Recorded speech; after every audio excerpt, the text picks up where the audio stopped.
Me tocó fuerte, que está en San Juan 16, 5, 15, y es la obra del Espíritu Santo. Nosotros, los cristianos, no podemos movernos solamente por sentimientos o por decisiones nuestras solamente, porque muchas veces podemos fracasar. Hoy me llegó una invitación a la mañana muy tentadora de unos pastores, pero le dije a mi esposa, hasta que no ore y reciba la bendición o la confirmación de Dios, no voy a responder. Porque estoy aprendiendo a que cuando Dios respalda algo, Dios bendice. Amén. Y esto es importante porque estamos viviendo en una época que a veces la necesidad nos lleva a hacer cosas que no están dentro de la voluntad de Dios. Por eso es importante estar guiados por el Espíritu Santo. Amén. Ahora vamos a ver esta palabra que dijo Jesús a sus discípulos, pero que también es para nosotros. En San Juan 16, versículo 5, acuérdense que lo que está en rojo en pantalla es palabra de Jesús. Dice, esto no los dije del principio porque yo estaba con vosotros. Pero ahora voy a aquel que me envió y ninguno de vosotros me pregunta ¿a dónde vas? Los discípulos y también discípulas, porque en realidad había discípulas también de Jesús, con Jesús, estaban caminando con Jesús, caminando según la Biblia 3 años y medio algunos, pero muchos no entendían lo que Jesús iba a padecer y al mismo tiempo iba a resucitar después de la muerte. Por eso cuando Él dice ¿dónde voy?, produce un impacto en ellos porque muchos no entendían.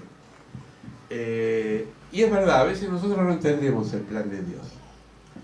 A veces no entendemos los momentos de Dios. Por eso es bueno siempre tener una vida de oración. Amén. Una vida de oración nos lleva muchas veces a no equivocarnos, porque la oración es como la luz que guía al barco en medio de la noche. Amén. Amén. La oración nos enseña, nos guía. Siempre decimos que es bueno cuando uno se levanta y sale a trabajar o a hacer sus tareas, no salga nunca sin orar, porque necesitamos la guía de Dios. No solamente la protección, sino la guía de Dios. Así que Jesús estaba en esa época en carne y hueso, Jesús de Nazaret. Pero Jesús ahora está, dice la palabra, está ahora con el Padre. ¿Amén? ¿Cuántos creen eso? Amén. Está sentado a la derecha de Dios Padre, dice el credo, ¿no? Así es. Pero envió al Espíritu Santo. El Espíritu Santo, que la palabra Espíritu Santo en griego es paráclito o paráclito, que quiere decir consolador. El Espíritu Santo consuela, el Espíritu Santo guía, el Espíritu Santo fortalece, el Espíritu Santo nos levanta. Amén. Amén. Versículos 6 y 7 dice, antes, porque os he dicho estas cosas, tristeza ha llenado vuestro corazón. Pero yo digo la verdad, os conviene que yo me vaya, porque si no me fuera, el Consolador, acá está la palabra el Consolador, no vendría a vosotros, mas si me fuere y lo enviare, Él estará con nosotros. Siempre toda pérdida trae como dolor en nuestra vida algo, ¿no? Cuando se muere un ser querido, cuando perdemos un trabajo, cuando perdemos una oportunidad. Es decir, siempre la pérdida produce dolor. ¿Sí? Jesús mismo, ¿se acuerdan que lloró ante la tumba de su amigo Lázaro? Es decir, Jesús, como ser humano, porque era un ser humano, aparte de ser Dios, era un ser humano, tenía todas las condiciones y la naturaleza del ser humano, que es la debilidad. Dice la Biblia, menos en el pecado, era igual a nosotros. No, Jesús no tuvo pecado, pero tuvo las mismas debilidades nuestras. Cuando su amigo murió, él lloró. Aunque él sabía que el Padre le iba a dar una revelación especial, porque él oró al Padre y el Padre le dio el ok, la venia de resucitarlo, ¿no? Pero no pudo impedir llorar. Jesús lloró por Jerusalén, que era una ciudad que lo había rechazado. Jesús lloró por la gente que no lo seguía, no lo entendía. Es decir, así como se alegró, Jesús también tuvo sentimientos de tristeza. A tal punto que cuando él estuvo en el huerto de los olivos, él dijo, mi alma tiene tristeza de muerte. Hoy traducido sería depresión, ¿no? Hay dos tipos de depresiones, la endógena, que es la depresión continua, que uno no sabe cómo viene y cómo se instala y no la puede manejar. Y después está la depresión circunstancial. ¿Qué es la circunstancia? No quiere decir que uno esté siempre deprimido, pero hay circunstancias que a uno lo pincha para abajo, ¿no? Bueno, pero Jesús dice que él oró al Padre y el Espíritu Santo lo fortaleció. Dice que el Señor le mandó ángeles que lo fortalecían. Fíjense el dolor que tenía Jesús, porque él sabía que lo iban a matar, y dice que sudó gotas de sangre.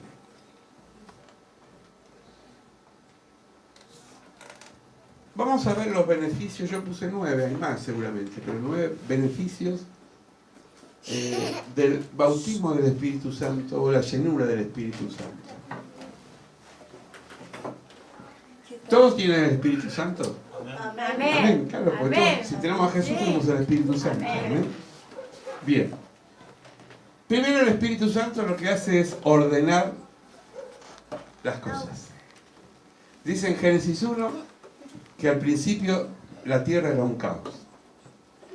Y el Espíritu Santo de Dios sopló y la tierra se ordenó. Amén. Hay familias que son un desorden. Hay vidas que son un desorden.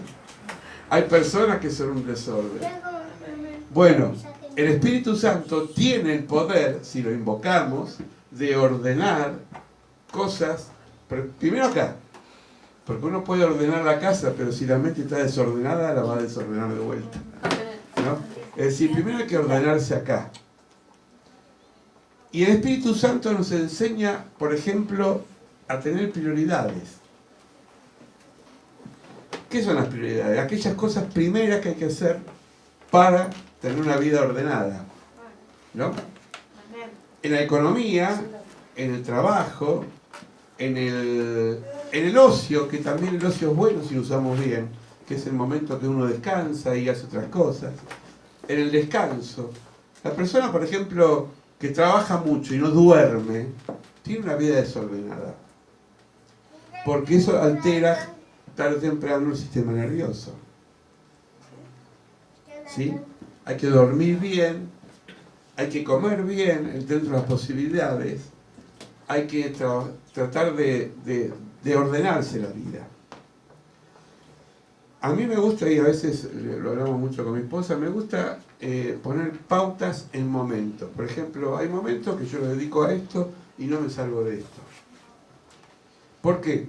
Porque si uno empieza los horarios, no lo administramos bien, después uno no sabe qué hacer. Entonces es bueno aprovechar los horarios para cada cosa, ¿no? Es decir, no ordenar los horarios también nos trae a veces un caos mental.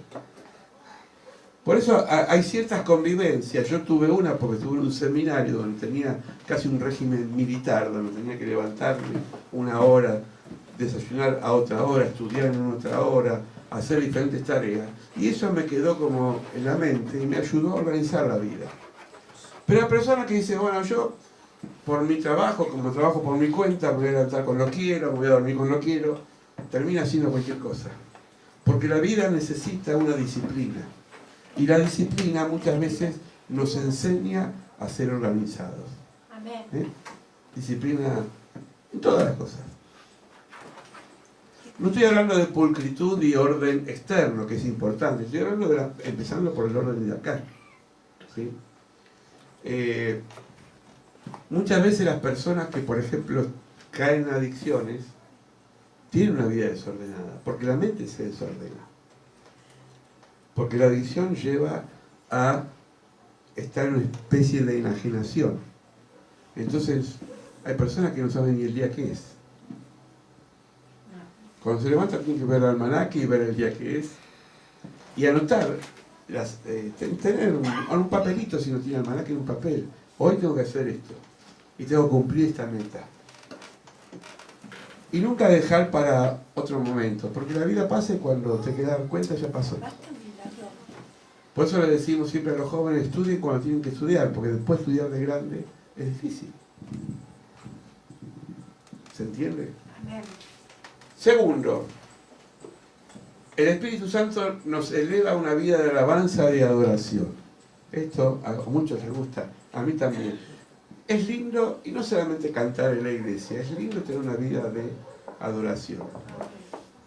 Es decir, una vida donde uno agradece en cada momento los beneficios de Dios. Amén. Pero no solamente los beneficios económicos o materiales, sino los beneficios espirituales. Amén. Yo ayer tenía que ir hasta Floresta, me fui en moto, pues tenía que llegar rápido, aunque soy muy lento para andar en moto. No me gusta correr. Pero agradecí a Dios que llegué a ese destino y volví a casa, porque la calle es un peligro. Y más un vehículo tan frágil donde otro vehículo más grande lo toca y el que pierde soy yo. Yo agradecí a Dios. Y agradecí a Dios porque, qué sé yo, a pesar de que tengo unos achaques, estoy vivo. Y hay que agradecer, y eso es adorar. A eso le puede poner melodía, decir gracias Señor, ¿no? Dice que Marco Witt la mayoría de las melodías las creó en la ducha. Esta, renuévame, Señor, dice que se estaba duchando y empezó a cantar esa canción y después le puso música, ¿no? Es decir, así empiezan las cosas, en lo pequeño. Tercero, el Espíritu Santo nos consuela. Por eso se llama consolador. Esto es importante porque cuando vivimos angustias tenemos que invocar al Espíritu Santo. Amén. Y decirle, Señor, consuela mi corazón. La palabra consuelo es una palabra compuesta que tiene que ver con la contención hacia un espíritu abatido. Por eso a veces un abrazo consuela, una mirada consuela, un gesto consuela. Pero Dios abarca más allá de eso y es ser como inundados. La vida me llevó a vivir diferentes velorios por mi vocación de pastor. Y me di cuenta de la diferencia entre un velorio de gente cristiana y un velorio de gente que no cree. Ayer estaba escuchando, se cumplieron creo que 13 años de la muerte, no me acuerdo bien la fecha, por ahí digo otra cosa. Hay un escritor uruguayo muy famoso a nivel mundial que se llamaba Mario Benedetti. Escribió muy lindas poesías. Una de las poesías más conocidas Puedes contar conmigo. Y siempre me gustó este autor. Y empecé a investigar su vida. ¿Y saben qué dijo Mario Benedetti, un autor galardonado a nivel mundial? La vida es un paréntesis entre dos nadas. Escuchen lo que estoy diciendo. La vida es un paréntesis entre dos nadas. ¿Saben lo que le dice esto a ustedes? Que esta persona no creía en la vida más allá de la vida. Hoy se llama existencialistas, personas que no creen más allá de la vida. Yo digo, qué feo eso, ¿no? Pensar que todo se acaba acá, que nos morimos y ya está, que no hay trascendencia.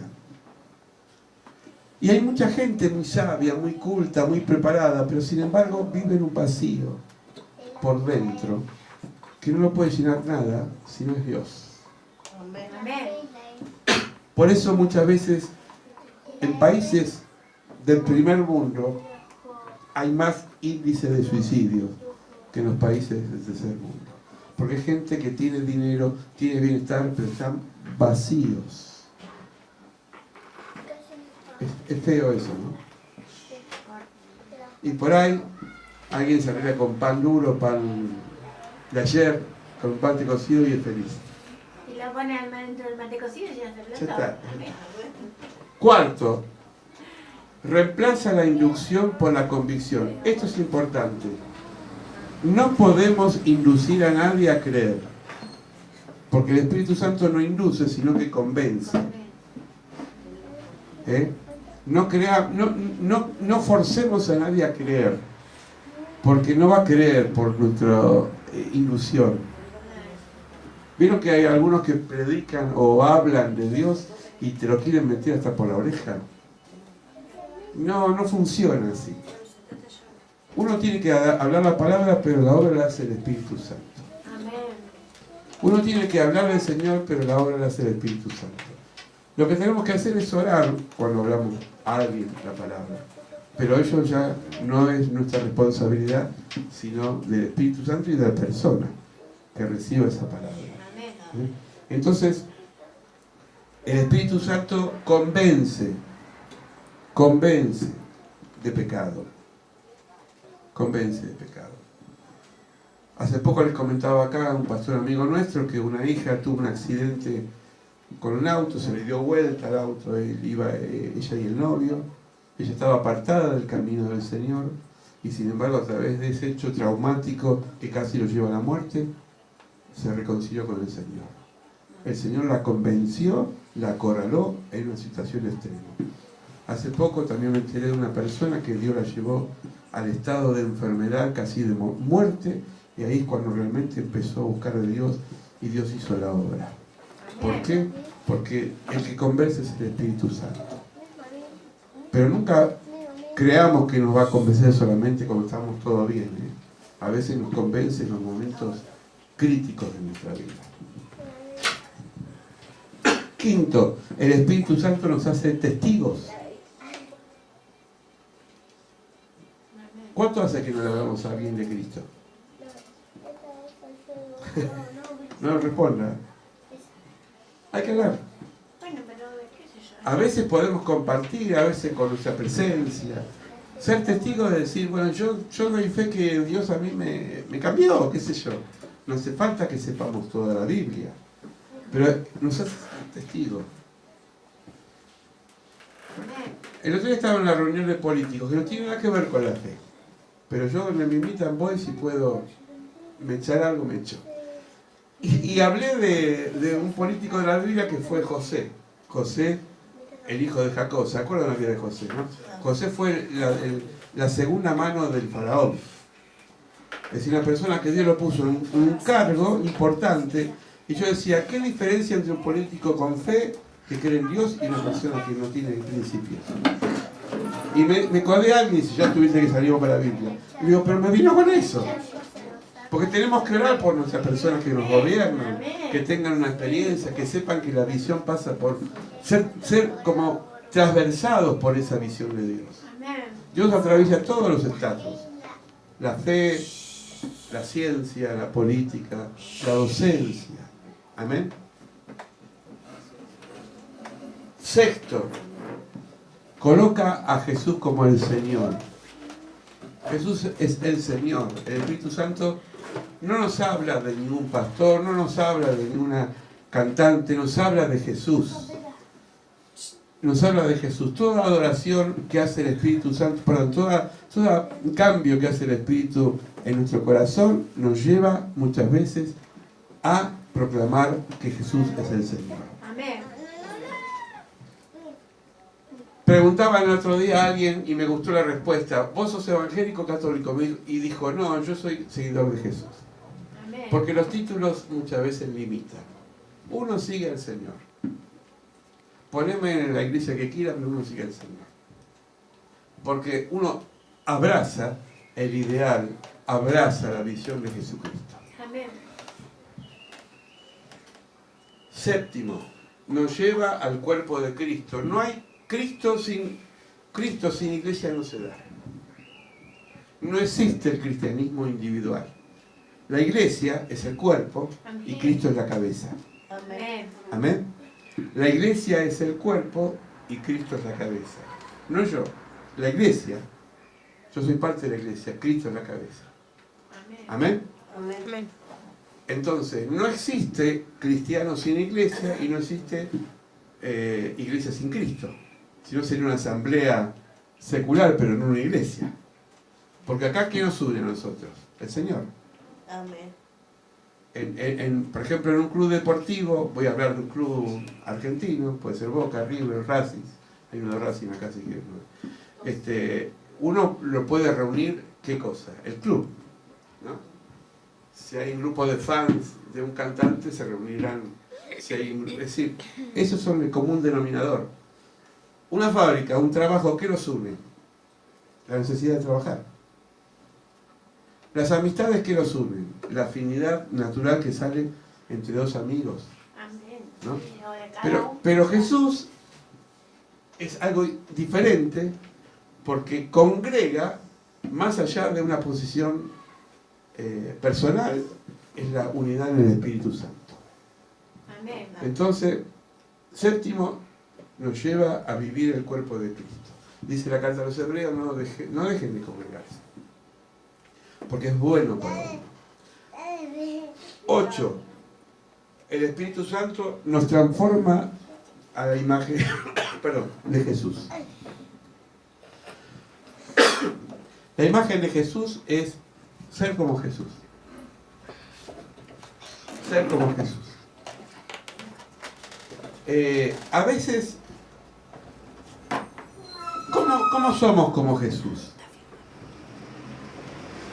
¿Cómo somos como Jesús?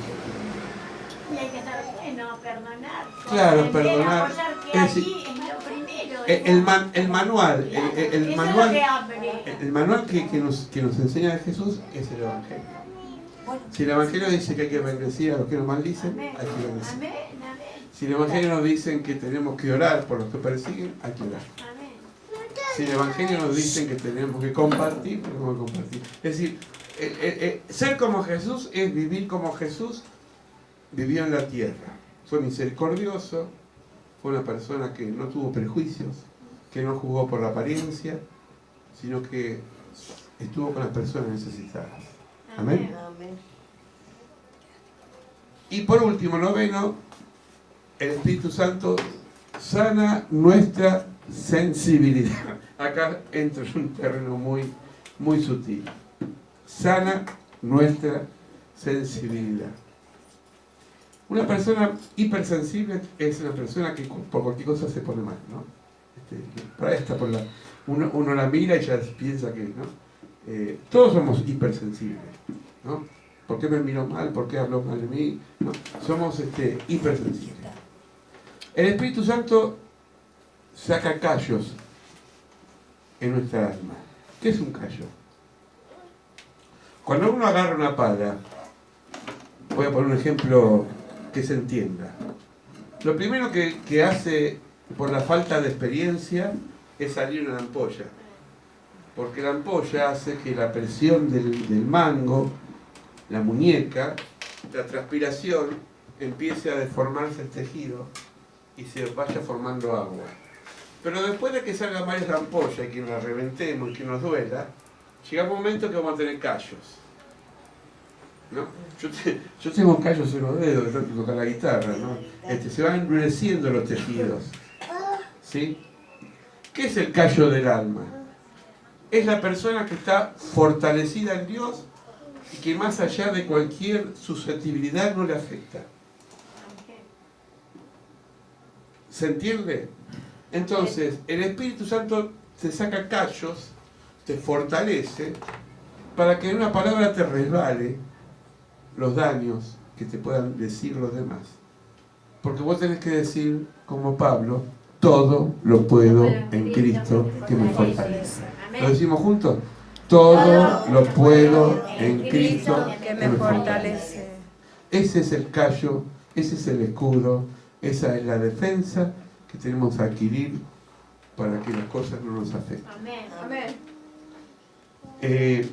Por eso Pablo hace una lista entre los niños espirituales y los adultos espirituales.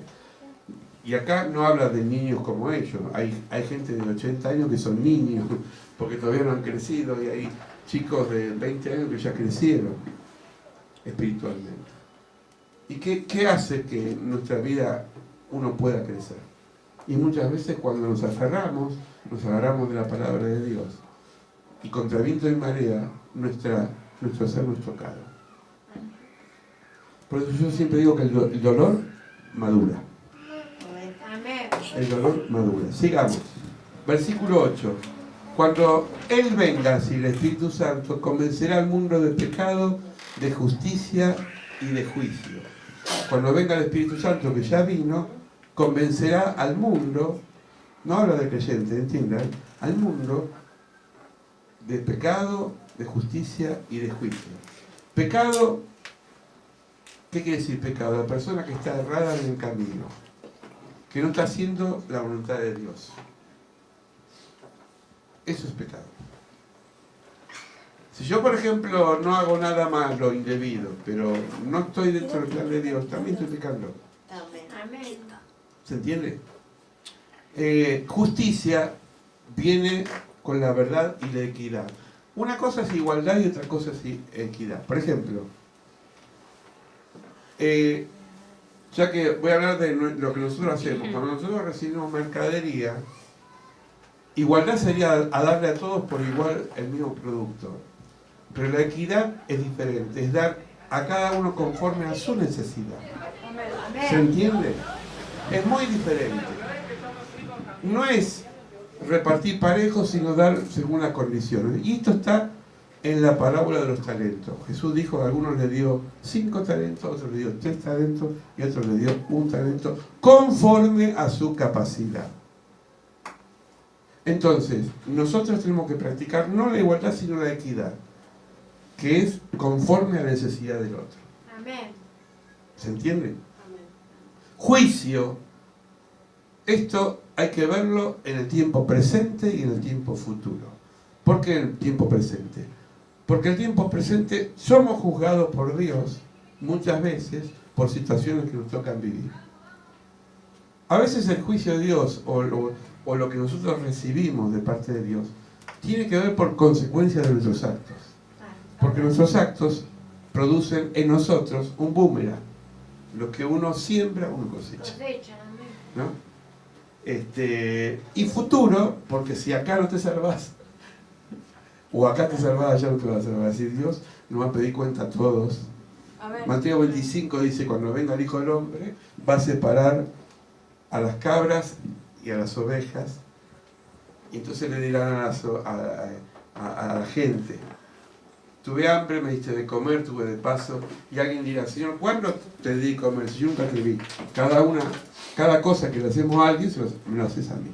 Ese es el juicio venidero. Amén. 3 cositas. El Espíritu Santo convence de pecado. Decíamos recién que el Espíritu Santo convence de pecado. Es decir, uno puede hablar, retar a alguien, pero hasta que el Espíritu Santo no le habla, saca la venta. Segundo, conoce de justicia y de juicio. Versículo 12. Aún tengo muchas cosas que deciros, pero ahora no las podéis sobrellevar. No podemos nosotros de golpe entender el plan de Dios. Por eso la vida nosotros para crecer necesitamos paciencia, humildad, paciencia con Dios, porque a veces hay que entenderlo a Dios. Paciencia con uno mismo y paciencia con los demás.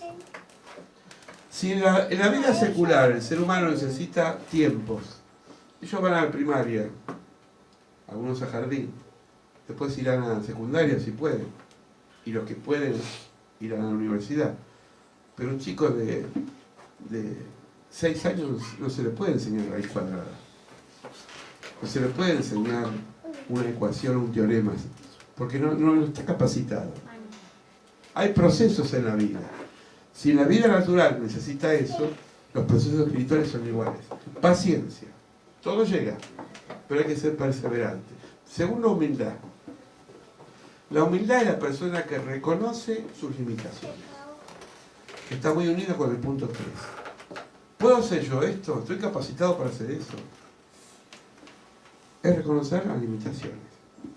Es saber que muchos esfuerzos vamos a lograr pocos resultados. Pero hay que seguir.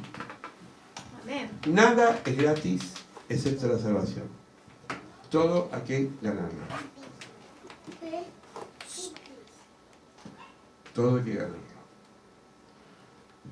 El que va a un colegio primario tiene cierta exigencia, el que va a un colegio secundario tiene cierta exigencia, y el que va a la universidad también tiene otra exigencia. ¿No? Los que se toman en serio el estudio, a veces hasta no duermen por estudiar. Y después sabe que bueno, se recibió, bueno, pero también se esforzó, porque nada vino por regalo. Amén. 13. Cuando venga el Espíritu Santo, Él guiará toda la verdad, porque no hablará por su propia cuenta, sino que hablará todo lo que oyere y os dará a saber todas las cosas que habrán de venir. Esto es lo que hace Dios, trabaja en un presente y en un futuro. Pero no en el futuro de adivino, no que te va a decir lo que te va a pasar mañana, sino en el futuro que vos discernís en oración. Por eso es bueno que aunque yo tengo que tomar una determinación mañana, hoy ya tengo que orar para saber si Dios quiere que yo haga eso. Porque el futuro está en manos de Dios. Y si vos te pones en manos de Dios, vas a ser parte de ese futuro. Amén. Amén. Los grandes, decía Ana Cordia, los grandes logros se producen o empiezan con grandes esfuerzos, pequeños esfuerzos. Amén. Amén. El Espíritu Santo trabaja en los tiempos presentes, donde se mueven nosotros y nuestras acciones y pensamientos. Nos alerta lo que nos puede suceder y muchas veces nos frena. La palabra de Dios dice que Pablo tenía que ir a predicar a un lugar y el Espíritu Santo le prohibió ir a ese lugar. Usted dirá, pero ¿qué malo tiene ir a predicar? Sin embargo, Pablo le dijo, el Espíritu Santo le dijo, Pablo, ahí no vayas. Eso es adelantarse. Eso es adelantarse. Yo una vez me acuerdo, le voy a contar cómo me pasó a mí. Era muy joven, trabajaba de noche y vivía en Lanús. Y había paro de colectivo y de la estación de Lanús hasta Monte Chingolo había que caminar 35 cuadras. Eran las 1 de la mañana, volví a mi casa. Lloviznaba, es decir que no había nadie en la calle. Y voy caminando así por la calle Caguazú, que ahora le cambiaron el nombre, de Lanús, y pasa un auto. Un auto al lado mío que iba en dirección contraria. Y alguien me dice, acá, con una voz audible, date vuelta. Me di vuelta y vi que el auto giró y volvía de vuelta para seguirme. Y entonces, patita para que te quiero, empecé a correr. Y entonces me escondí en una cuadra lateral y como había neblina, la luz del auto se proyectaba antes que el auto, es como que uno ya veía la señal. Y dije, Señor, sacame de esta. Y entonces sentí otra voz que me decía, corre para allá. Y corrí por la calle Tucumán, que es la calle que me llevaba a mi casa, allá en Chingolo. Y entre toda la oscuridad había una casa que tenía una luz prendida. No es como acá que todo el mundo prende las luces. No había una luz en toda la cuadra. Pero esa casa tenía una lamparita. Y había un tapial. Y entonces digo, Señor, ¿qué hago? Y siento que me voy a decir, tirate dentro de la casa, del jardín. Me acuerdo que llovinaba, me caí arriba de un rosal, me pinché todo, pero estaba duro así. Y las luces pasaban por arriba. Hasta que se fueron, y acá estoy. Yo nunca supe si era la policía, si era el delincuente, no sé lo que era. Pero sí escuché una voz que me estaba previniendo de algo feo que me iba a pasar. El Espíritu Santo previene. Créalo, el Espíritu Santo. Hay una voz adentro, muy silenciosa, que tenemos que escucharla. Siempre le digo a la gente, voy a empezar un trabajo. Yo digo, ¿te da paz? ¿Lo oraste? Hacelo. Si no, cuidado. Por más que te paguen millones. Es decir, hay que buscar siempre la dirección del Espíritu. Amén. Vamos a orar. Vamos a ver hacia esta dirección, que el Espíritu Santo nos revele, nos guíe, nos proteja, nos cuide y nos advierta. Señor, tú estás sentado con el Padre a la derecha, así lo confesamos y lo creemos, pero has enviado el Consolador. Has enviado el Espíritu Santo que nos guía a toda verdad. No es un espíritu de muerte, no es un espíritu de cobardía, no es un espíritu de traición, es el Espíritu Santo con mayúscula, la tercera persona de la Trinidad que está en nuestro corazón y que nos guía, que nos hace confesar que Jesús es el Señor, que nos hace testigos, que ordena nuestras vidas, que disipa todo miedo, que nos da claridad cuando caminamos. Señor, es el Espíritu Santo que anhelamos platicar todos los días. Por eso, Señor, que cultivemos esta comunión continua con el Espíritu Santo. El Espíritu está en nosotros ahora guiándonos a toda verdad, convenciendo de nuestros pecados, aún aquellos que son ocultos. Guíanos, Señor, hoy y siempre, hasta que tú nos lleves a tu presencia. Guíanos y protégenos del mal, guíanos y protégenos de la tentación, guíanos y protégenos de ser engañados por espíritus engañadores que hoy están pululando, Señor, por otros lugares. Guíanos, Señor, de las mentiras, guíanos, Señor, de las personas que quieran atentar con tu espíritu.